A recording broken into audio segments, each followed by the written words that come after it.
श्री भरत जी ने रोते हुए शत्रुघ्न के हाथ को पकड़ लिया, कहा कि भैया इसका कोई भी दोष नहीं है इसमें। यदि हमारे अंदर में कोई खोट ना होती तो इस मां के मन में ऐसा विचार क्यों आता। इसलिए चलो इस महल में अब अधिक देर तक रुकना अच्छा नहीं है, क्योंकि इसी महल के अंदर में मेरे बड़े भैया के वनवास और पिता की मृत्यु का नाटक खेला गया है। अब हम यहां नहीं रह सकते, हम उस मां के पास चलते हैं जिसकी कोख से राम जैसा भाई पैदा होता है, और मेरे पिता भी अंतिम समय में जिसके महलों में शरीर का त्याग करते हैं। और श्री भरत और शत्रुघ्न दोनों कौशल्या जी के महलों की ओर चलते हैं। किसी दासी ने आकर के सूचना दी, कौशल्या जी दौड़ी लाडले भरत को, क्योंकि मैंने कल आपको बताया था कि कैकेयी की गोद में रात्रि को राम जी सोते थे और कौशल्या की गोद में कौन सोता था? श्री भरत जी सोते थे। इसलिए भरत जी ने कहा मुझे तो इस मां ने कलंकित बना दिया, मैं जिसकी गोद में सोया, जिसने मुझे स्नेहांचल दिया, उस भैया का वनवास इसके द्वारा हुआ है। और उस मां कौशल्या की ओर चल पड़ते हैं। श्री भरत शत्रुघ्न जी, कौशल्या जी जी हुई आवाज कदमों की सुनती हैं, उठ करके दौड़ती हैं, पर राम के वियोग में और दशरथ जी के बिछुड़ने के कारण वो इतनी शिथिल काया कृश हो गई हैं कि वो थोड़ी सी चली और धड़ाम से भूमि पर गिर पड़ी। और उसके बाद में भरत जी ने जो ही देखा तो लपक करके अपनी गिरी हुई मां को उठा लिया। ऐसा लगा कि मानो हतु तालु, मानो की कल्प लता को विष ने दाग दिया हो, मानो कल्प लता दब दागी। कौशल्या जी असमय में ही वृद्ध दिखने लगी हैं। अभी ऐसी अवस्था नहीं थी, लेकिन राम के वियोग ने और दशरथ जी के बिछोए ने उन्हें कृशकाय बना दिया है। श्री भरत जी ने जब मां की यह स्थिति देखी, उनसे लिपट पड़े और माता कौशल्या ने श्री भरत को जब देखा तो अत्यंत दुखी हो गई। भरत ही देखे मातु धाई, मूर्छित आवने परिजहि आई। भरत ही देखे मात उठ धाई, मूर्छित अवनी परिजन आए। देख तो भरत निकल भय भारी, परे चरण तन दशा विसारी। देखत भरत निकल भय भारी, परे चरण तन दशा विसारी। देखत भरत विकल भय भारी, परे चरण तन दशा विसारी। देखत भरत विकल भय भारी, परे चरण तन दशा विसारी। मातु तात कहाँ देगी दिखाई, कहाँ सिया राम लखन दो ओ मातु तात कहाँ देह दिखाई, कहतिय राम लखन दो भाई। काशी राम लखन दो ओ काशी राम लखन दो भाई। भरत जी तड़प करके माँ से लिपट गए, कहा कि माँ एक बार मुझे पिता से मिला दो, एक बार मैं पिताजी को देखना चाहती हूँ। एक बार मैं पिताजी को देखना चाहता हूँ, तुम एक पतिव्रता नारी हो, और मैंने सुना है पतिव्रता नारी तो पति को भी बुला देती है, इसलिए एक बार मेरे पिता को मुझे दिखा दो। कहाँ सिया राम लखन दो भाई, मेरे पिताजी के प्राणधन जीवन जो दोनों भाई और श्री किशोरी जी हैं वो दोनों कहाँ हैं, मुझे दिखा दो। और इस प्रकार से वो बाद में अपनी माँ को बहुत धिक्कारते हैं। तुम एक ऐसी माँ हो जो अपने बेटे को जिस केकई को दे देती थी, और केकई का मैं अभागा बेटा हूँ जो आपको उस पुत्र के बिछोए का कारण बना। मैं तो ये कहता हूँ, हे विधाता, केकई कत जन्मी जग माझा, और जो जन्मी तो भई काहे न बांझा। केकई जैसी नारी इस धरती पर ही क्यों पैदा हुई, और यदि पैदा ही हुई थी तो वो बांझ क्यों नहीं हो गई। कुल कलंक जही जन्मे मोही, अपजस भाजन प्रिय जन मोही।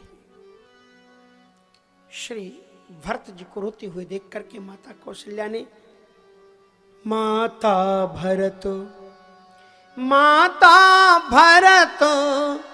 गोद बैठा रे,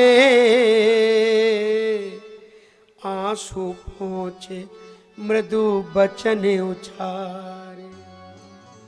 माता ने, कौशल्या ने भरत को बैठा करके अपनी गोद में बैठा लिया, और उनके आंखों के आंसुओं को अपने आंचल के पल्लव से पोंछ करके उन्होंने कुछ मृदु वचन कहे। कहा कि भरत, दोष यदि अपना ही है तो किसी को क्या दोष दिया जाए। और फिर उन्होंने वहां की पूरी की घटनाक्रम, वो कहती हैं कि मैं भरत तुम पर पूरा विश्वास करती हूँ कि तुम्हारा इसमें कभी हाथ नहीं हो सकता। श्री भरतलाल जी महाराज अनेकों तर्क देकर के माँ को समझाना चाहते हैं कि माँ, मैं तुम्हारे चरणों को छू करके और अपने आराध्य की उपासना की सौगंध खा करके कहता हूँ कि मेरा भैया को वन भेजने में रंच मात्र भी मेरा हाथ नहीं है। और उन्होंने कुछ उदाहरण दिए, और उदाहरण में कहते हैं, मीत महीपति माहुर दीन है। जो संसार का हित करने वाले राजा को जहर देने वाले को जो पाप मिलता हो, वो पाप मुझे मिले यदि राम के वनगमन में मेरा रंच मात्र भी हाथ हो। जय पर हरि हरि हर चरण भजय घूभूति घन घोर, तिनकी गति मुहि दे विधि जो सम्मति है मोर। जो भगवान शिव और भगवान नारायण के चरणों का प्रत्याग करके भूत प्रेतों की उपासना करते हैं, जिंदों की उपासना करते हैं, मुझे उन्हीं की गति दुर्गति मिले यदि मेरा भैया के वन भेजने में रंच मात्र भी आता। कौशल्या जी ने कहा कि भरत, तुम्हें कुछ भी बताने की जरूरत नहीं। भले ही सूर्य में चंद्रमा की शीत किरणें आ जाएं और भले ही चंद्रमा सूर्य की किरणों को बरसाने लगे, लेकिन तुम कभी भी राम के प्रतिकूल हो ही नहीं सकते हो। मैं जानती हूं कि तुम और राम दोनों एक प्राण हो, तुम में कभी भी मैं संदेह कर ही नहीं सकती।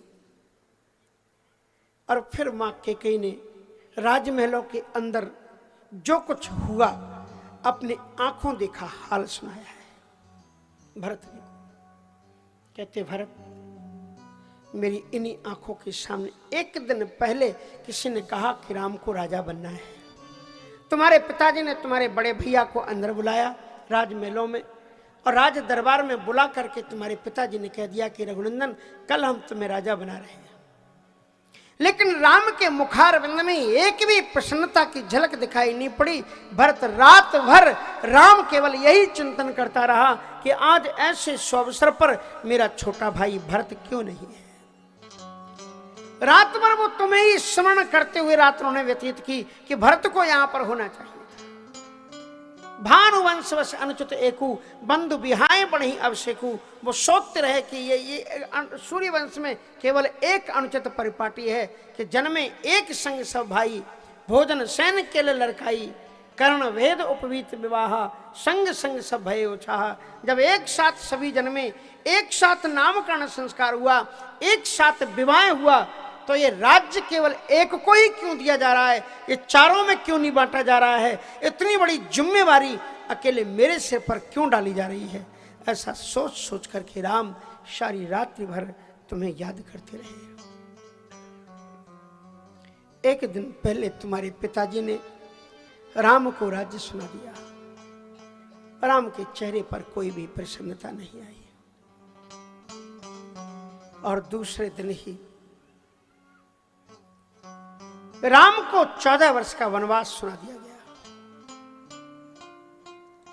लेकिन सुन ही भयाऊ नहर से हरासू। लेकिन तुम्हारे भैया के हृदय में थोड़ा भी हर्ष का भाव, दुख का भाव पैदा नहीं हुआ। थोड़े भी रोए नहीं, थोड़े भी किंचित मात्र भी उदास नहीं हुए। सब कर सब विधि कर परतोषु। इन राजमहलों में सैकड़ों सैकड़ों नर नारी रोते रहे, लेकिन राम ने मेरी इन्हीं आंखों के सामने अपने रेशमी वस्त्रों को उतार करके कठोर वस्त्र धारण किए। मेरी इन्हीं आंखों के सामने उन्होंने आभूषण उतार दिए। और हे भरत, सब कर सब विधि कर परतोषु। सबको यथा योग्य प्रणाम करके श्री राम हम लोगों के सामने देखते देखते वो वन के लिए चले गए। राम लखन सिय बनहि सिधाए। राम लखन सिय बनहि सिधाए। कयूं न संगी ना प्राण पठा। गयूं न संगी प्राण पठारे। यह सब भाव इन्हें आँखें आगे। यह सब भाव इन्हें आँखें में आगे। तौ न तजातन प्राणे अभागे। तो न तजातन प्राणे अभागे। मोहि न लाज निज नेहु निहारी। मोहि न लाज निज नेहु निहारी। राम सरे से सुते मैं महतारे। राम सर से सुते मैं महतारे। मुझे रंच मात्र भी अपने नेह को देख करके लज्जा नहीं आती। राम सर से सुत, राम जैसा मेरा बेटा मेरी आंखों के सामने वनवासी का रूप धारण करके चला गया। ना तो मैं संग गई और ना मेरे प्राण ही उनके साथ में गए। मुझसे ज्यादा तो राम से प्रेम उनके पिता करते थे कि धन्य उन्होंने उनके वियोग होते ही अपने प्राणों का परित्याग कर दिया। जिए मरे भल भूपति जाना और मोरे हृदय सतकुल से समाना। क्योंकि भरत मेरे बेटे तो तुम हो और इसलिए मैं तो तुम्हारी प्रतीक्षा कर रही थी। और इतना कहते कहते भरत के सामने देखते देखते मां की आंखें बंद होने लगी और वो बेसुध होकर के गिरने लगी। श्री भरत जी ने तड़प करके अपनी मां को उठाया, जल अभिषेचन किया, कहा कि मां धैर्य धारण करो। कौशल्या जी कहती हैं, बेटा मैं कैसे धैर्य धारण करूं, मुझे राम की याद आती है। भोरे हु के भूखे हुई हैं, प्यासे मुख सूखे हुई है। चलत पग दुखे हुई हैं, जागे मगरात के। सूरज की किरण लागे, लाले कुमिलाने हुई है। कंटक के लागे, जगह फाटे हुई है गात के। आली अभी भई सांझ हुई है, काहू बनमाज भई किन बाज।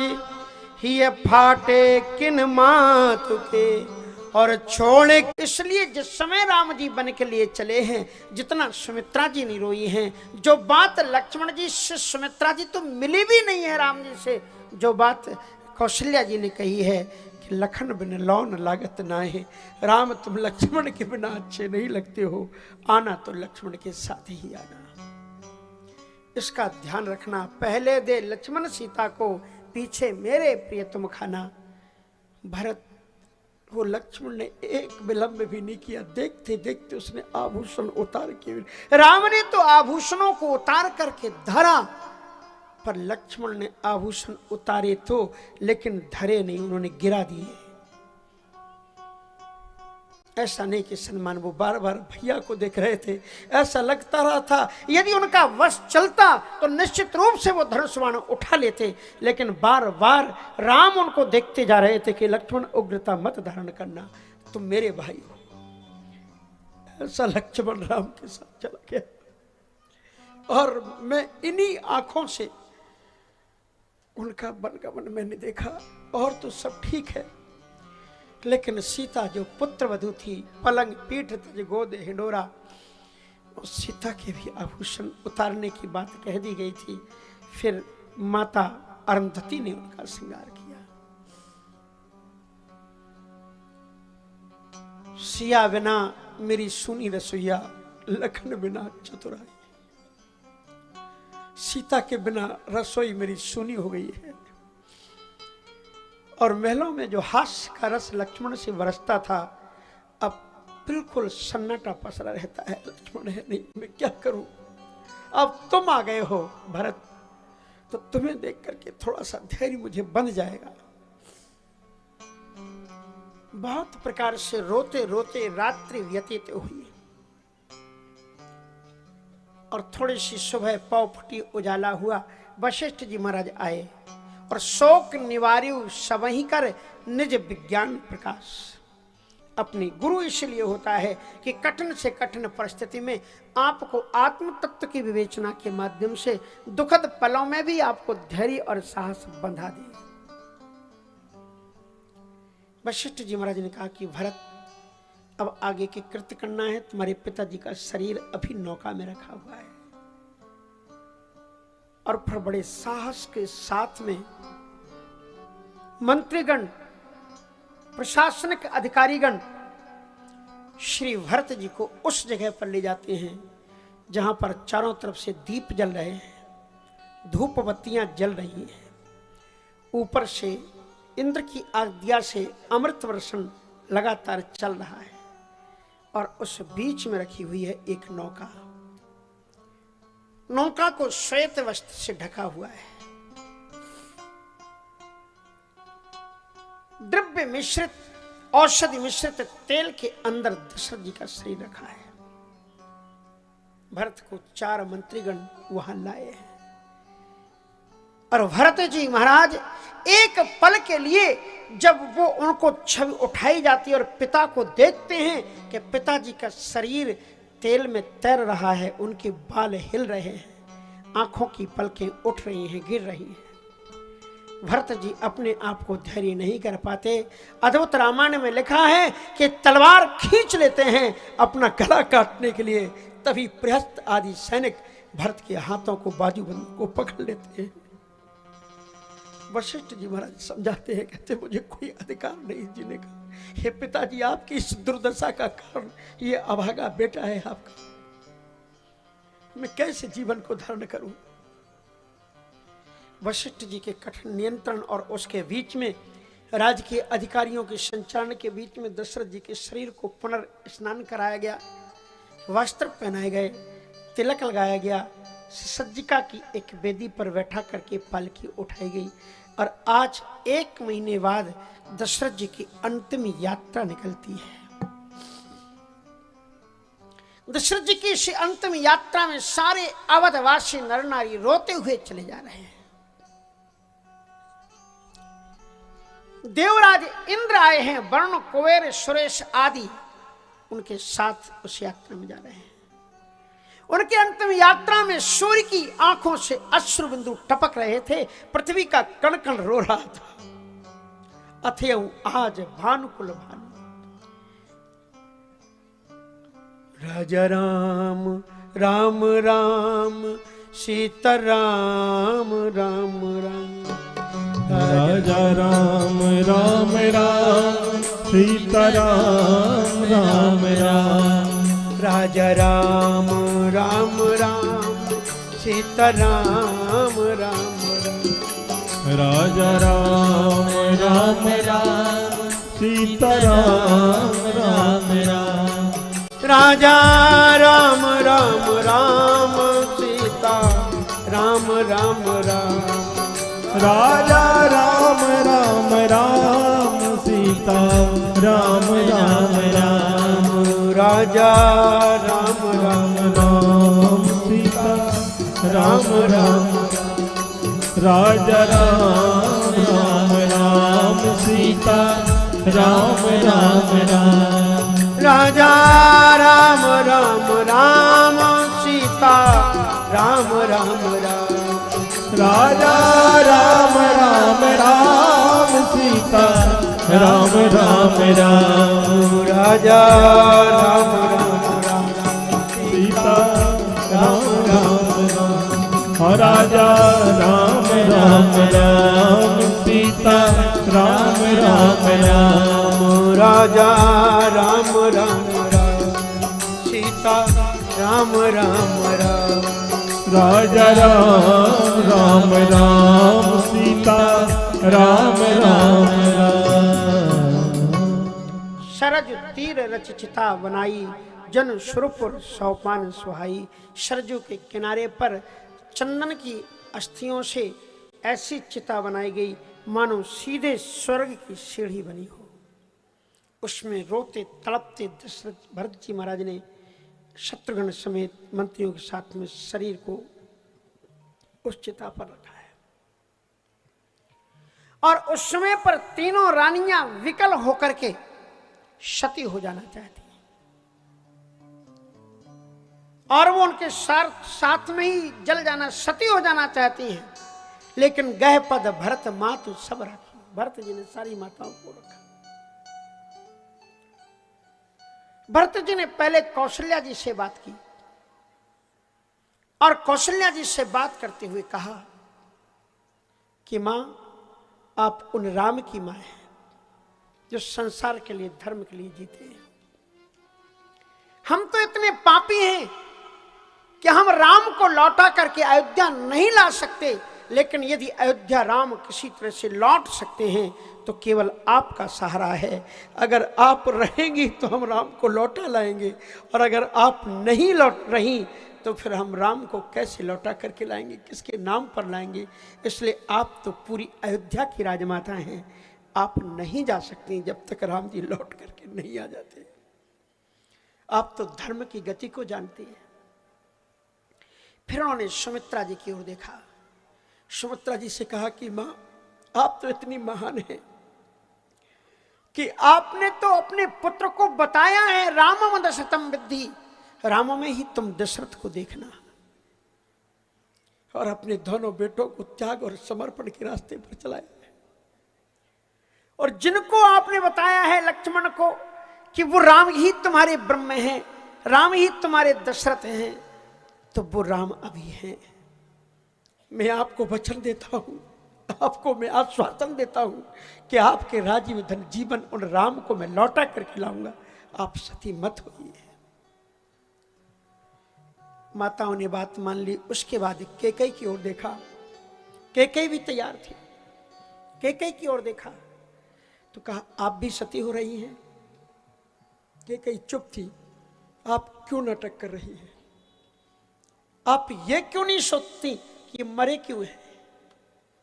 यदि आप सती होना चाहती हैं तो आप ये क्यों नहीं सोचती मरे क्यों हैं? इनको मारने का जिम्मेवार कौन है? मेरे पिता ने तुमसे साफ साफ कहा था, यदि राम का वियोग हुआ, यदि तुम अपने वचनों से नहीं टली तो तोर कलंक मोर पछताऊ, मेरे प्राण निकल जाएंगे। इसलिए जीवन राम दरस आधीना। लेकिन तुम तो इतनी निष्ठुर हो कि अपने पति के प्राणों को लेने पर तुम तुल गई, तो अब सती होने का नाटक क्यों कर रही हो? ये नाटक है तुम्हारा, या फिर तुम्हारा उद्देश्य कोई और हो सकता है। तुमने यहां तो अपने पति को कष्ट दिया ही है, अब क्या तुम उनके साथ में सती होकर के स्वर्ग में भी जाकर के मेरे पिता को दुख देना चाहती हो? कम से कम वहां तो शांति से बैठने दो उनको। इसलिए तुम्हें तो मैं नाटक नहीं करने दूंगा। तुम अगर चाहोगी भी तो जब तक मैं हूं तुम्हें पिता के साथ में सती होने का अधिकार मैं नहीं देता। तुम्हारी जैसी नारी मेरे पिता की चिता पर नहीं चढ़ सकती है। और दूसरी बात, एक गोस्वामी तुलसीदास जी ने दोहावली में लिखी है, सती होना केवल यही नहीं होता है कि पति के साथ में शरीर को जला दें। पिछले दिनों सती के नाम पर बहुत नाटक किया गया। जबरन करके बहुओं को अपने हठात अपनी मर्यादा शान दिखाने के लिए, और पति के साथ में वो नहीं चाहती थी तो भी श्रृंगार करके स्मशान में ले जा करके जबरन करके उनको जला दिया जाता था। चिता में बैठा दिया, अग्नि की लपटें जब उठती और उठ करके वो भागना चाहती तो जोर जोर से नगाड़े बजाने लग जाते थे, और जो खड़े हुए लोग होते थे प्रहरी, वो वहीं पर लाठी बरसाना शुरू करते थे, और बेचारी भाग ही नहीं पाए, बहू जलते जलते वहीं पर राख हो जाती थी। ये निर्दयता होती थी। गोस्वामी तुलसीदास जी महाराज ने अपनी रामचरितमानस में कहीं भी सती का प्रसंग नहीं लिया, और उन्होंने सुलोचना के चरित्र को भी रामचरितमानस में नहीं रखा। ये क्रांतिकारी संत थे। गोस्वामी तुलसीदास जी कहते हैं कि यदि सती होना है तो सती होने का एक और तरीका है। दोहावली में लिखा कि नाहक शीश उघारियों बरज रहे सब लोग, घर ही सती कहावती जलती पिया वियोग। नाहक शीश उघारियू, व्यर्थ में ही तुमने सती बनने का नाटक किया, और नाहक शीश उघारियू बरज रहे सब लोग, तुम्हारे लोग बरसते रहे कि मत हो मत हो शीश उघारी। अगर तुम्हें सती ही होना था तो केवल उसी अग्नि में जलना थोड़ी सती होता है, और घर ही सती कहावती जलती पिया वियोग। अपने प्रियतम के वियोग रूपी अग्नि में जलते हुए तुम घर में ही सती बन करके रहती, उनके साथ में सती होने की जरूरत क्या थी? ये गोस्वामी तुलसीदास जी का संदेश है। अपने प्रियतम के साथ में जलने के लिए उनके दुख रूपी, उनके स्मृतियों की अग्नि में तुम वहीं पर सती कहलाती है।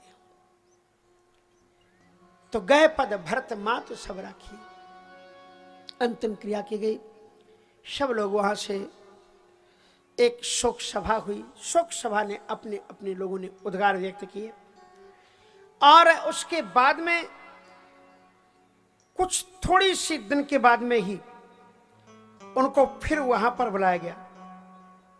श्री भरत गुरु बुलाए पठे दो भाई, उन्होंने दोनों भाइयों को बुलाया। सारी राजसभा एकत्र हुई, लेकिन भरत को बुलाने के पहले, शत्रुघ्न को बुलाने के पहले वशिष्ठ जी ने पहली माताओं के साथ में गोपनीय मीटिंग की, मंत्रियों के साथ में गोपनीय मीटिंग की, जो राज्य के वरिष्ठ लोग थे उनके साथ में गोपनीय मीटिंग की। कहा भरत जिस प्रकार से राम प्रेम के दग्ध दावानल में दग्ध हो रहे हैं, उससे ये लगता है कि भरत किसी भी स्थिति में राज्य संभालने के योग्य नहीं है, वे राजगद्दी को स्वीकार नहीं करेंगे। और ऐसी स्थिति में भरत को राजगद्दी पर बैठाना बड़ी टेढ़ी खीर मुझे समझ में आ रही है। आप सभी लोग मिलकर के मेरी मदद करो तो हम कोशिश कर सकते हैं कि भरत राजगद्दी पर बैठ जाएं। कहा आप गुरुजी जो कहें सो कहें करेंगे हम। तो मंत्रियों से उन्होंने ये कहा कि बात मैं भरत से करूंगा, और भरत जी और तुमको केवल हाँ हाँ कहना है। मैं जो भी कहता जाऊं आप लोग केवल कहना जी सही है, जी सही है, आपको केवल इतना कहना है। माताओं को भी उन्होंने तैयार कर लिया कि आपको जी जी कहना है और आपको कुछ तर्क वितर्क नहीं देना है। और उसके बाद में सभा शुरू हुई, मीटिंग हुई, और उसके बाद में वशिष्ठ जी महाराज ने दशरथ जी की एक लंबी पौराणिक भूमिका का प्रवचन दिया वशिष्ठ जी ने, और उन्होंने कहा सब प्रकार भूपति बड़े भागी, सब प्रकार भूपति बड़े भागी, बाधे विषाद करिए यही लागी, बाधे विषाद करिए नहीं जाई। यह सुन समुझे सोच पर हरऊ, यह सुन समुझे सोच पर हरऊ, श्रीधर राज रजाय करहु सिरधर राज रजायस करहु राय राज पद तुम्हें कहूँ दीना राय राज पद तुम कहो दीन पिता बचनों खोरे चाहिए की पिता बचन पुर चाहिए कीन। वो कहते हैं सब प्रकार भूपति बड़ भागी, आपके पिताजी सभी प्रकार से बड़ भागी थे। मृत्यु पर किन किन लोगों की मौत पर सोच करना चाहिए, समय नहीं है, मैं फिर भी आपको थोड़ा बहुत बता देता हूं। पहले उन्होंने कहा उस ब्राह्मण के मरने पर सोच करना चाहिए। सोचिए विप्र जो वेद विहीना तज निज धर्म विषय लवलीना, वह ब्राह्मण अगर मर जाए तो सोचना चाहिए पता नहीं किस गति को गया होगा। किस ब्राह्मण को? कहा जिसने वेदों का पठन पाठन न किया हो और अपने धर्म का परित्याग करके सांसारिक विषयों में आकंठ डूबा हुआ हो, दिन रात बस केवल विषय भोगों का कीड़ा बना हो, ऐसा ब्राह्मण अगर मर जाए तो उसके मरने पर सोचना चाहिए कि उसकी क्या गति होगी। ऐसे राजा के मरने पर सोचना चाहिए। सोचिए नृपति जो नीति न जाना, जही न प्रजा प्रिय प्राण समाना, जो नीति को न जानता हो, जो प्रजा को अपने पुत्र संतान की तरह न मानता हो, ऐसे राजा के मरने पर चिंता करनी चाहिए। सोच लेना ध्यान से। सोचिए वयसु कृपन धनवानु, ऐसे वैश्य के ऐसे बनिया के मरने पर सोचना चाहिए जिससे ईश्वर ने धन तो बहुत दिया हो लेकिन कंजूस हो, दान के नाम पर एक धेली न निकलती हो। कृपन कंजूस मनी जानते हो आप? कंजूस का अर्थ क्या होता है? हा? कंजूस मनी होता है कि अगर किसी फल के जूस में एक कण गिर जाए, एक कंकड़ गिर जाए, अब अगर आप निकाल करके फेंकोगे तो वो रस उसके साथ में चला जाएगा। इसलिए जो उस कंकड़ को भी मुख में रख करके चूस लेके इसका रस ना चला जाए, उसको कहते हैं कंजूस। और ऐसे लोग रामदाना अन्नदाना नहीं दे पाएंगे भैया, साफ साफ सुन लेना।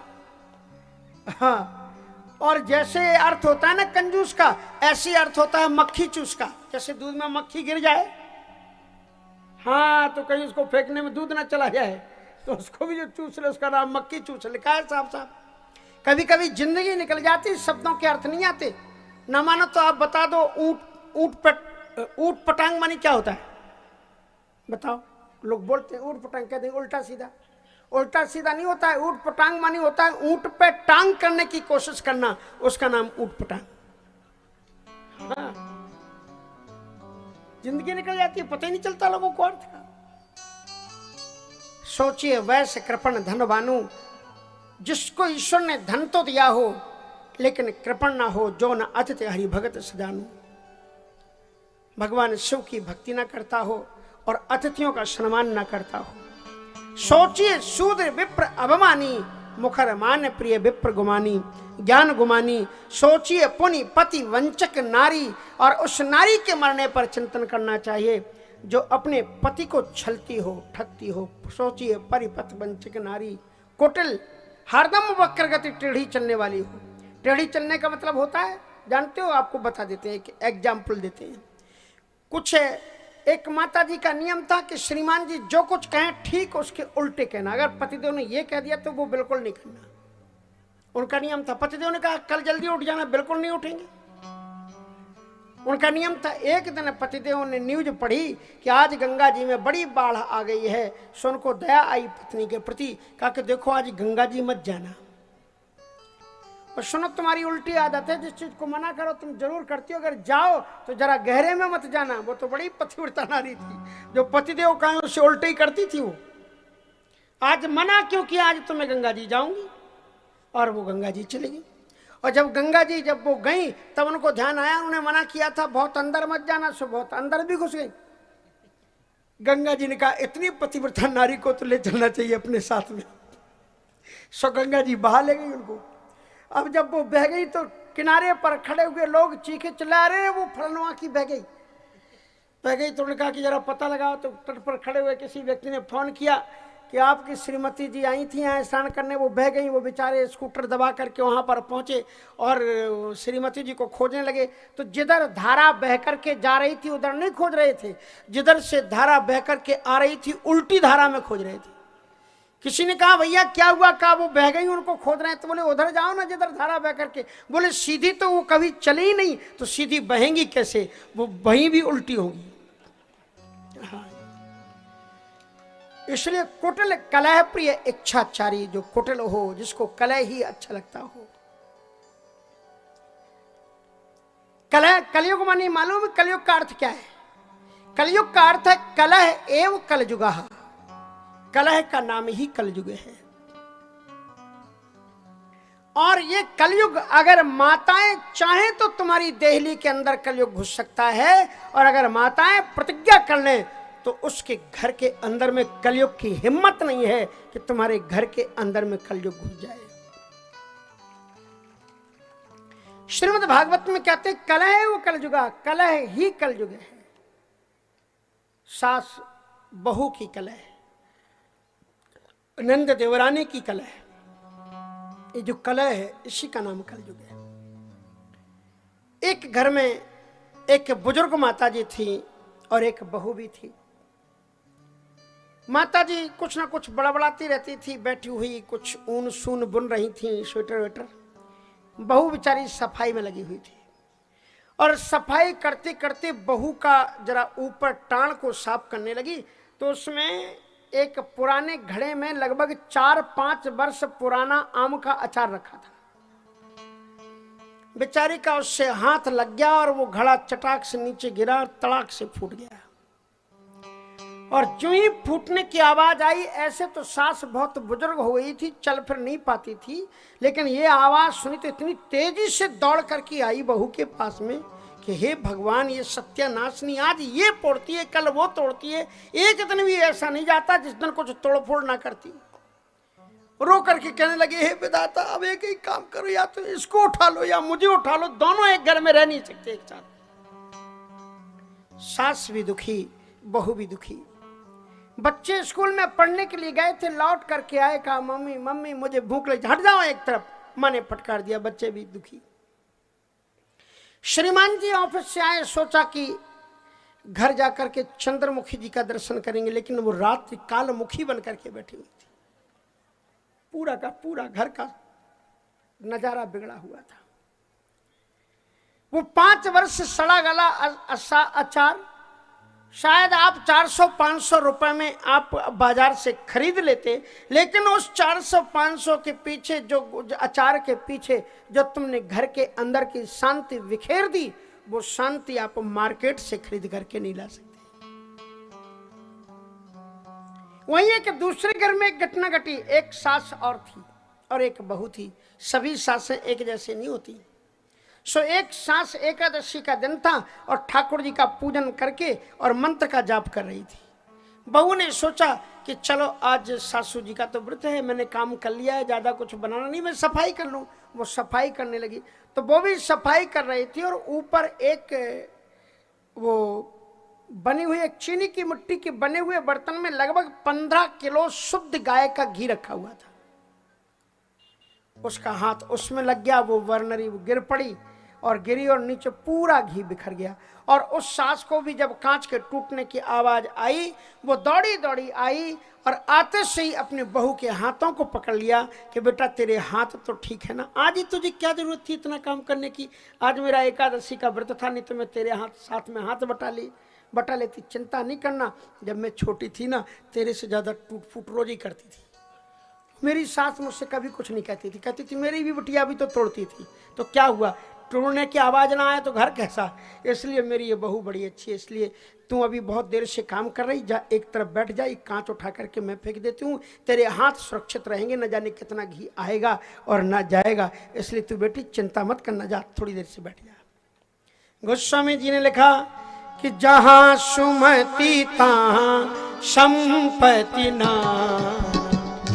जहाँ सुमति तहाँ संपत्ति नाना, जहाँ कुमति तहाँ विपत्ति निदान, जहाँ कुमति तहाँ विपत्ति निदाना। जहाँ सुमति तहाँ संपत्ति नाना।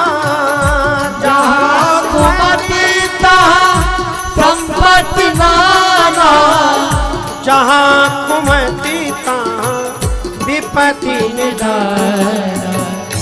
जहाँ कुमति तहाँ विपत्ति निदाना।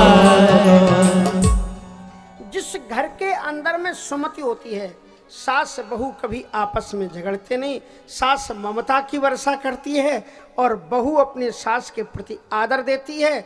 और बड़ा आसान तरीका है मिलकर के रहने का कि अगर आपको कढ़ी बनानी हो जिस दिन, तो अपनी सास जी से पूछ जरूर लेना कि माँ जी आज कढ़ी बना लें कि नहीं बना लें। और अगर आपने बिना पूछे बना ली तो फिर हमसे आप कुछ मत कहना, तुम्हारी ठटरी बंधेगी, फिर आप नहीं जानते। आज ही तुझे क्या जरूरत थी कढ़ी बनाने की, थोड़ा ही तो अंतर, बनाना तो है ही, पूछ लो। और पक्की बात है अगर तुम पूछोगी तो सास कभी भी मना नहीं करेगी। आपस में जहां सुमति तहां संपत्ति नाना। सास का बेटी की तरह प्यार अपनी बहू पर बरसता हो, और जिस घर के अंदर की बहू माँ की तरह आदर सत्कार अपने सास का करती हो, उस घर के अंदर में कभी कलयुग का प्रवेश नहीं होता। ध्यान रखना, अपने घर को बनाओ, बिगाड़ो मत, अपने घर को संभाल करके चलो। गलतियां सबसे होती हैं, डांटता हर कोई, तुम्हारी माँ भी तो डांटती थी, अगर सास ने कुछ कह दिया चुप हो जाओ बस। सबसे अच्छा तरीका है चुप, लाख बात का तरीका है चुप हो जाओ। और एक दिन हमने आपको तंत्र मंत्र बताया ही था कि अगर कितने भी सासू जी नाराज हो, शाम के टाइम पर अपना आंचल ऐसे पकड़ना और ऐसे ऐसे अंटा लगाना और 7 बार सासू जी के पाँव में ऐसे ऐसे रख करके कर लेना, सास जी एकदम खुश हो जाएंगी। जादू मंत्र की बात है। जहां सुमति तहां संपत्ति नाना, और जहां कुमति तहां विपत्ति निदाना। इसलिए इसमें बताया, सोचिए पुनि पति वंचक नारी, कुटिल कलह प्रिय इच्छाचारी। सोचिए बटु निज व्रत पर हरई, जो नहीं गुरु आयस अनुसरई। वह है गुरुकुल में रहने वाला ब्रह्मचारी विद्यार्थी जो अपने ब्रह्मचर्य व्रत का परित्याग कर देता है। सोचिए बटु निज व्रत पर हरई। और जो अपनी आज्ञा, गुरु की आज्ञा का पालन नहीं करता, ऐसा अगर ब्रह्मचारी बालक की मृत्यु हो जाए तो चिंता होती, उसकी क्या गति हुई होगी। सोचिए ग्रही जो मोहि वश, करई करम पथ त्याग। सोचिए जति प्रपंच रच, विगत विवेक विराग। इसलिए इसमें कहते हैं जो गृहस्थ कर्म पथ का परित्याग कर देता है, उस गृहस्थ की मृत्यु पर उसको दुख होता है। और माला बनाने वाले, माला फेरने वाले साधुओं के हाथ अगर कंप्यूटर भावा में बदल जाए और राजनीति में परिणत हो जाए, तो निश्चित रूप से वो संत भी निंदनीय हो जाते हैं। इसलिए सोचिए जति प्रपंच रत, विगत विवेक विराग। 93 में मुझसे एक बार नहीं 6 बार मुझसे कहा गया था कि महाराज जी आप सांसद का टिकट ले लो वाराणसी से। उस समय पर कैलाश प्रसाद जायसवाल जी हुआ करते थे, पर हमने कहा, हमारे गुरुजी ने कहा था कि जो रास्ता तुम्हारा है, तुम अपने रास्ते में रहोगे तो जय जय है, और दूसरे रास्ते में जहां से पांव फिसला तो फिर बस सियावर रामचंद्र की जय। इसलिए जिसको फबे वो करे वो काम। लेकिन संतन को सूरदास जी से उसने बुलाया, क्या नाम उसका, अकबर ने कहा एक पद मेरे लिए, इतना तुम लिखते हो कृष्ण जी राम जी के बारे, एक पद मेरे लिए भी लिख दो, और तुम्हारे लिए रथ लेकर के जाएगा सीकरी, वहां पर हमारा मेन राज्य पाठ का कार्यालय है, वो पूरा राज्य तुमको दे देंगे। सूरदास जी ने कहा संतन को कहा सीकरी सो काम, संतों को सीकरी से क्या लेना देना, तुम्हारे लिए मुबारकबाद। और अब एक बार जो आदमी हाथी पर चढ़ बैठ गया, चढ़ के चल चुका, अब उससे तुम कहो गधे पर बैठ करके चलो, कौन चलेगा? एक बार जिसने राम और कृष्ण के भगवान के चरित्र गा लिए, अब तुम्हारे जैसे राजाओं की चरित्र गा करके गधे पर बैठेंगे हम। ये है, ये संतों का स्वभाव होता है। इसलिए बड़ी सोचिए, जति प्रपंचरत विगत विवेक विराग। सोचनीय नहीं कौशल राऊ, आपके पिताजी किसी भी प्रकार सोचनीय नहीं है। वशिष्ठ जी ने कहा कि भरत, पुत्र का सबसे बड़ा कर्तव्य होता है पिता की आज्ञा का पालन करना। और सामान्य पिता, कैसा भी पिता क्यों ना हो, चाहे वो पापी ही क्यों ना हो, चाहे वो निकृष्ट ही पिता क्यों ना हो, ऐसे भी पिता की अगर आज्ञा का पालन किया जाता है तो व्यक्ति का उद्धार हो जाता है। तुम्हारे पिता तो इतने महान थे, सब प्रकार भूपति बड़ भागी, बाद विषाद करिए तेहि लागी। आपके पिताजी तो सभी प्रकार से सौभाग्यशाली थे। उन्होंने चारों धर्मों को, अर्थ धर्म कामादि सुख सेवय समय नरेश सबका उन्हें पालन किया। और तुम्हारे पिता जैसा दुनिया में ना भूतो ना भविष्यति, उन्होंने दुनिया को बताया कि जियो तो राम के सामने जियो, और राम के बिछुड़ते ही अपने शरीर का परित्याग कर दिया। इसलिए ऐसा पिता तो दुनिया में सर्वथा असंभव है। इसलिए भरत, उस पिता की मृत्यु पर सोच करना उस पिता का अपमान है। ऐसे पिता की आज्ञा का पालन करना चाहिए, क्योंकि शास्त्र और पुराण ये कहते हैं कि जो पुत्र अपने पिता की आज्ञा का पालन करता है, उससे बड़ा और कोई पुण्य नहीं है।